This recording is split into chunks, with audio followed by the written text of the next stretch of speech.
My friend. So my question to you is, well, do you think it's fine? I don't think it's fine. I live in a world where... You don't think it's fine?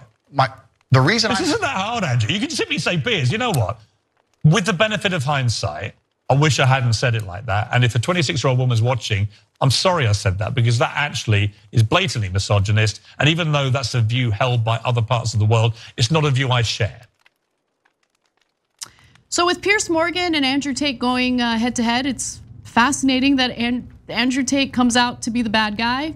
Piers Morgan looks pretty good, relatively speaking.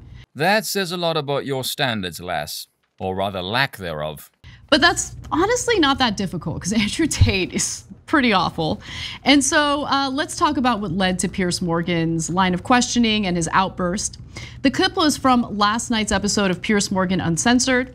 For anyone who's not familiar with Andrew Tate, he's some sort of fallen internet influencer that I didn't know about until fairly recently.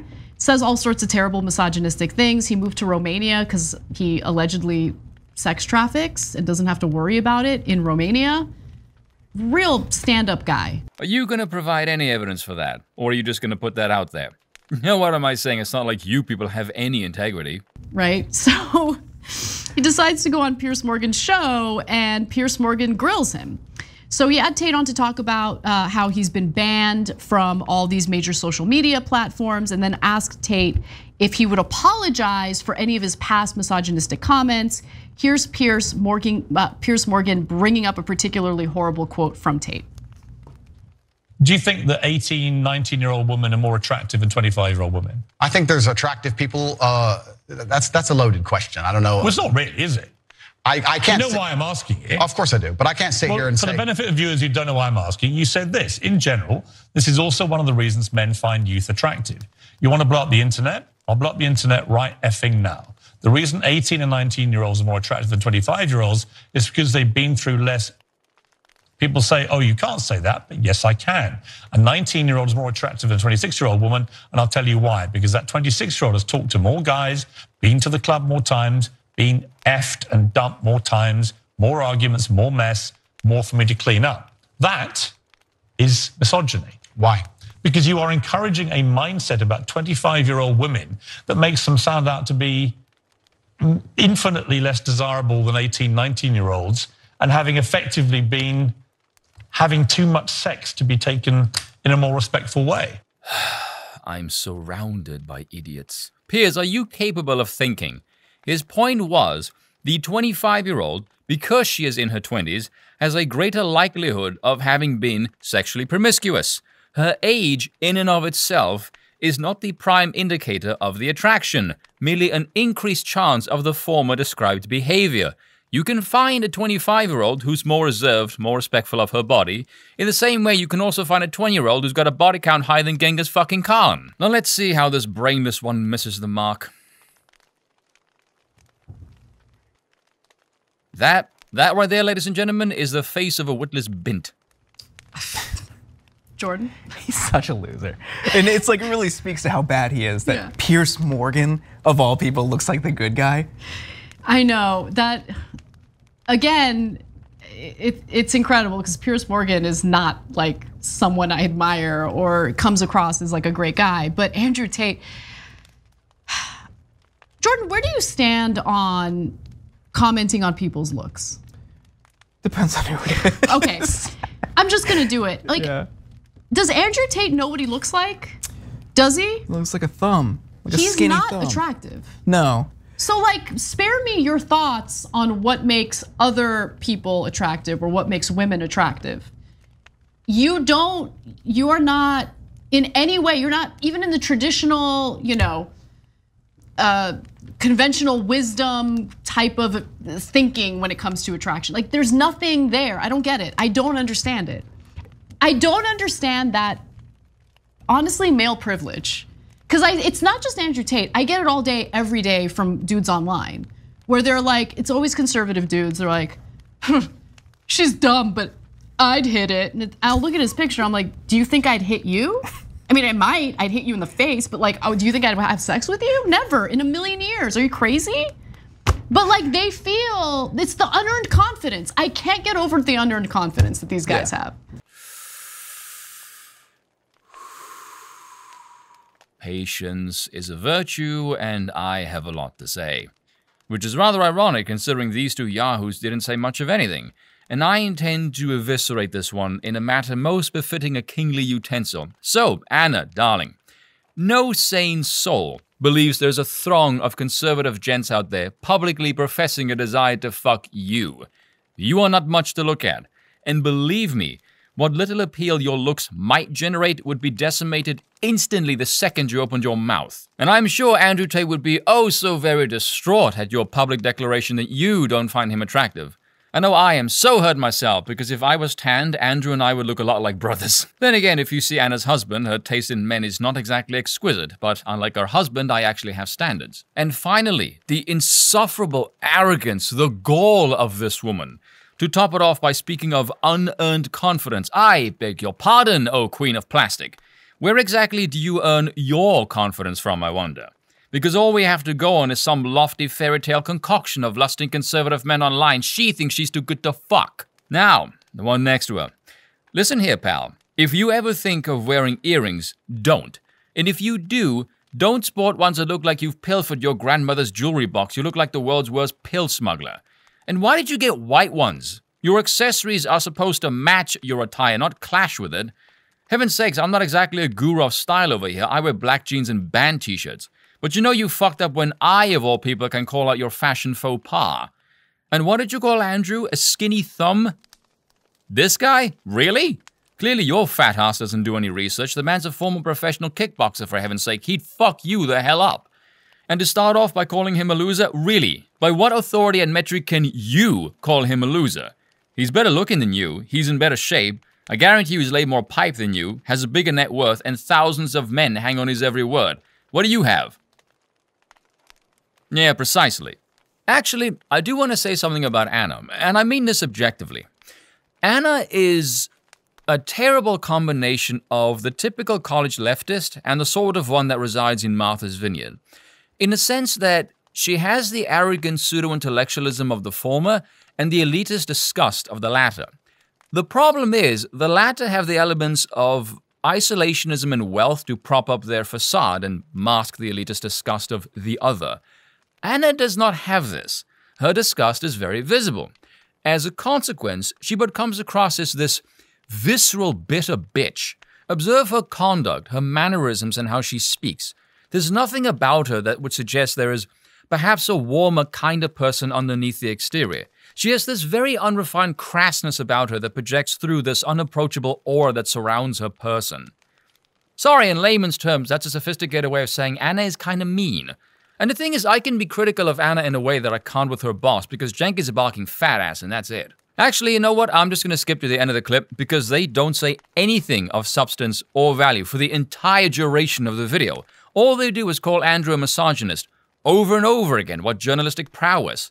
It's just 10 minutes of Anna talking to fill dead air, which coincidentally is also what occupies the space between her ears. But hang on, she says something near the end which launches me into a blood-curdling rage. So, for women, I hope no one watches Andrew Tate and legitimately, genuinely feels terrible or offended, okay? You should laugh. You should laugh at him. Your worth, your value, your beauty should not hinge on what an unattractive man has to say on the internet. Okay. If anything, his popularity, it comes from young guys who watch him.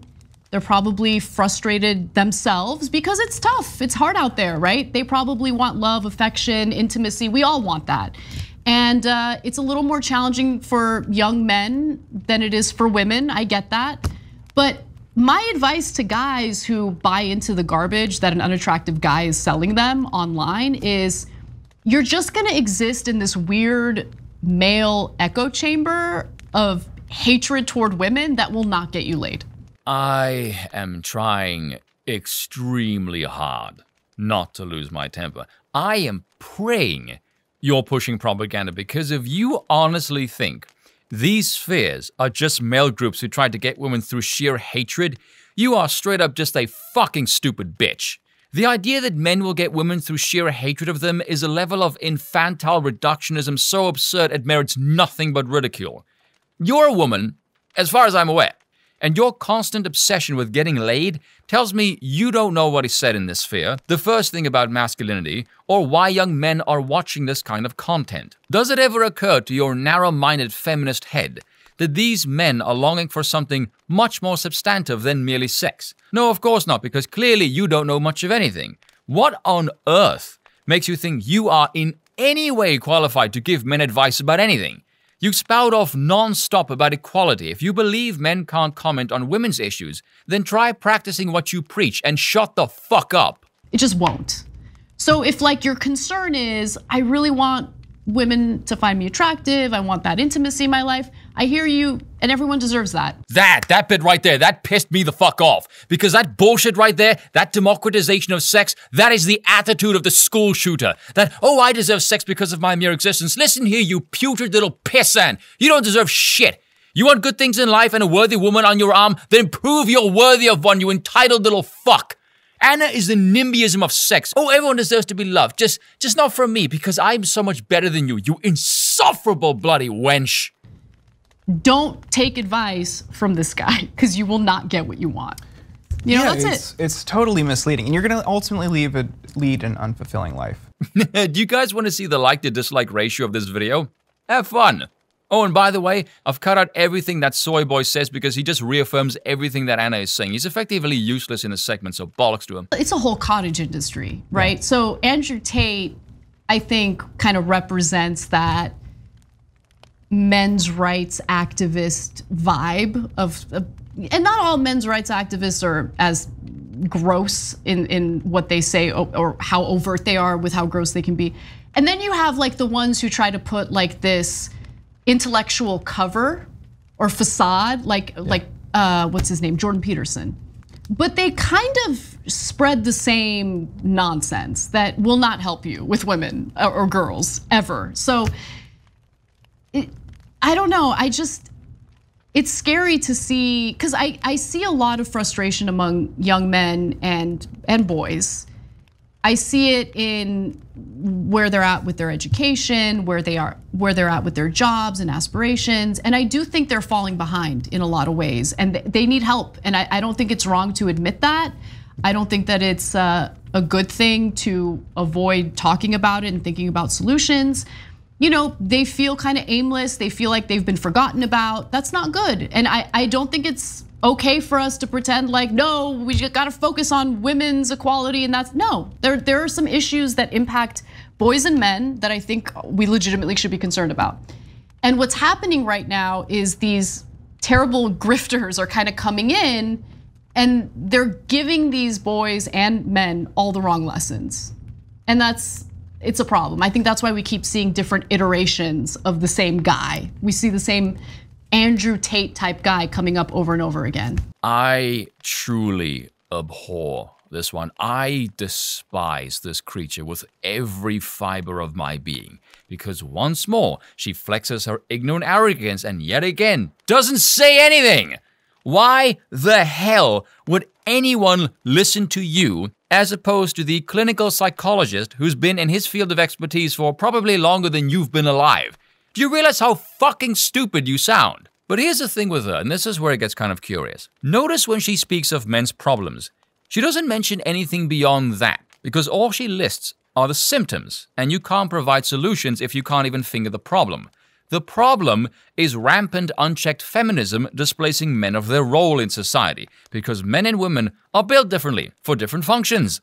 As Peterson has repeatedly pointed out, if you look at the countries where men and women are most liberated to pursue their own interests, the differences between men and women do not get dampened, they get amplified. This is what the data shows us. The only people who will call that sexist are progressives. Should also indicate that progressivism is utterly unnatural and is in no way connected to objective reality. And we can see this everywhere progressive policies are implemented. It's nothing but disorder and chaos. Oh look, the more socially progressive society becomes, the more we intensify the battle of the sexes. Women become more and more unhappy, and men aimless with no direction and goals. Geez, I can't figure out why. Either Anna doesn't know any of this, which means she's far too ignorant to speak on matters she clearly knows nothing about, Or she does, but is desperately scrambling to stop people from moving towards the right as they begin to further realize that progressivism continues to prove itself to be an unmitigated disaster, which would of course damage her own political positioning, which means her sympathy for men is disingenuous, which would lead me to conclude she's either stupid or evil. At least she's a consistent Democrat in that regard. Based on what she says, I don't think she makes much sense ever, but anyway, the fact that she can't dispute anything that Andrew or even the likes of Peterson says, but tells people outright not to watch them because it won't provide what they're looking for, while she clearly doesn't know what's said in these circles or the problems that men face, but instead simply reverts to a typical cheap leftist smear tactic of calling them misogynist, tells me her intellectual defense for her position is incredibly weak. And the messages that Andrew and Peterson espouse, that one of take care of yourself, stand up straight, face adversity, and kick ass, that resonates with young men. Like she says, we keep seeing that same archetype of the traditionally masculine man. Why? Because it's timeless, and it works. That's the kind of man that's husband material, and women are naturally attracted to that. And it will produce a social shift more tended towards conservatism and traditionalism, which will make the political landscape more red.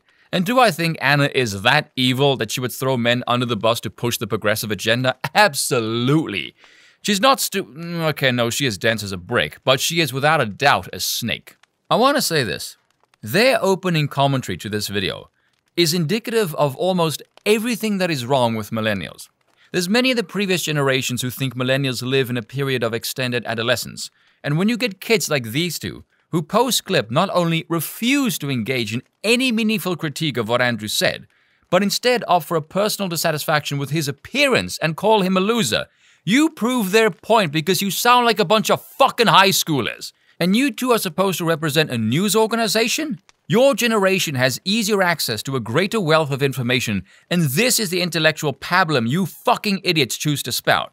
As a millennial myself, I am so humiliated by my generation. You two fucking idiots should be ashamed of yourselves. Those who work at TYT are absolutely fucking pathetic. And that's all for today, and I will see you all. Actually, wait, no, hold on. I almost forgot. Piers, bit of advice for you. If you're conversing with someone and you want them to answer a question, shut the fuck up!